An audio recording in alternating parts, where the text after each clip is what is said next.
برحب بإبراهيم سكيف، مهندس مدني إنشائي، هو معنا من فرانكفورت. يسعد صباح الخير. صباحك يا رب. سعد صباحكم من فرانكفورت، صباح الخير.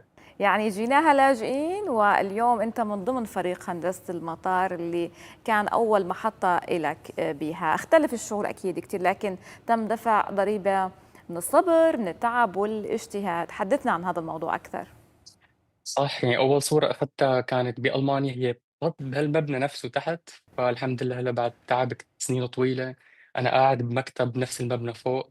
شعور بياخذ عقل، يعني يعني بتمنى يكون كمان شعوري هو تحفيز لكل حدا قصة على الطريق، إنه الأحلام تتحقق إذا الواحد تعب ما فيه الكفاية.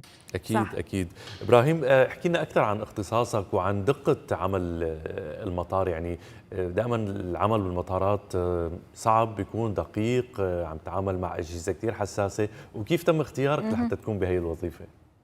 صح.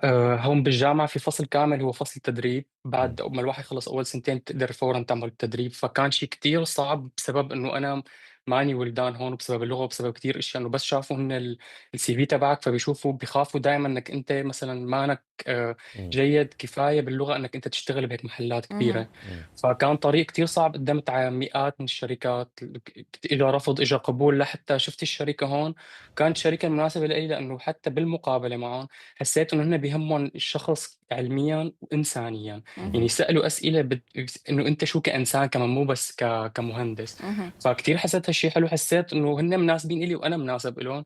وطبعا المشروع هون شيء بياخذ عقل، يعني الشغلات اللي تعلمتها بهال3 سنين بصراحه قد الشغلات الواحد بيتعلمها بالجامعه واكثر. شوف حلو. كل شيء أكيد. بعينك هون، مم. شغلات حساسه، شغلات كبيره، ابنيه ضخمه جدا. فغير شيء أنت تماما أنت عن ما الابنيه ولدان العاديه. بفرانكفورت، أنت ولدان باللاذقية. ايه، باين لا من انا اللهجة. باللاذقيه. أهلين أخوي. اللاذقاني. اهلين، شرفنا اخوي. يا من اللاذقيه، الحمد لله. أهلا وسهلا فيك. طيب، طيب، الله تفضل يسلمكم. ايها، بما انه بلودك فاليوم الهوا معك انت وياه. شرفنا بدي ايام أسألك هلا. إذا نزلت على اللاذقية ولا لا، أو على سوريا بشكل عام.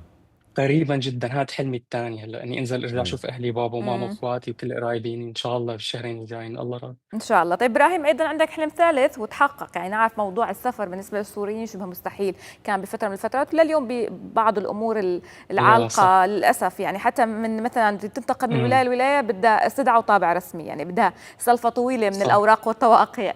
امم يعني الحمد لله انت قدرت تحقق حلم انه انت تسافر على كثير من المدن، اكثر من 50 مدينه، وانت اليوم صاحب محتوى على يوتيوب، صح؟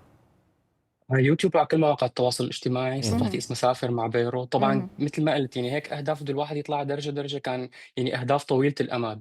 حاولت قد ما فيني اني هون اشتغل تطوع، اتعلم لغه، ادرس جامعه، اشتغل كل الوقت، ما اخذ مساعدات من الدوله، لحتى قدمت على الجنسيه واخذتها بسرعه قصوى بصراحه. وبعد مهم. ما اخذت الجنسيه الالمانيه، هالشيء كمان كان مساعد كتير كبير، انا اقدر اتنقل وسافر لكثير، بقدر اسافر لاغلب بلدان العالم. مهم. فكمان هالشيء ساعد اني انا احقق حلمي اللي هو سافر.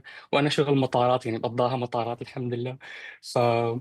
باخذ معي العالم، بوصف لهم المدن، الاكل، العادات والتقاليد وكذا. وبحس اسا ما في حدا سوري عم بيعمل هالمحتوى اللي عم بعمله انا. مهم. فان شاء الله يكون بدايه حلوه كمان طيب، لشيء كثير حلو لقدام. اريد اسالك قبل ما نختم ابراهيم، بما انه اليوم وقتنا نعم. للاسف من سوء حظنا انه قليل، هل تفكر انه ممكن تنقل اختصاصك حتى تشتغل مثلا بمطار دمشق؟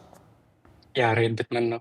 يعني بتمنى يكون عندي الخبرة الكافية أنا وغيري. طبعا أنا شخص لحالي ما بقدر بهيك مبنى، نحن هون كتير كتار. امم. فبتمنى أنا من خبرتي ومن خبرة كمان عالم غيري بدها كتير اختصاصات تانية، إنه نعمل مطاراتنا مثل هون وأحلى. يعني جد قلت بالفيديو برجع بقول إن نحن ما ناقصنا شيء. السوريين مهم. وين ما نحطوا عم بيكونوا عقول، يعني بس نحطه بظروف مناسبة عم ننبط وعم ننجز شغلات كتير حلوة. فليش لحتى ما نعملها ببلدنا؟ يعني إن شاء الله قريبا، 100%. بس الواحد شاف الدعم المناسب كمان. صح. كل التوفيق لك ابراهيم سكيف، انبسطنا شكرا بوجودك. لكم كثير، وانا كمان انبسطت فيكم. نهارك شكرا. سعيد. شكرا. ضلوا بخير. هلا، سلام. فاصل صغير ونرجع. مشاهدينا نطلع فاصل ونرجع.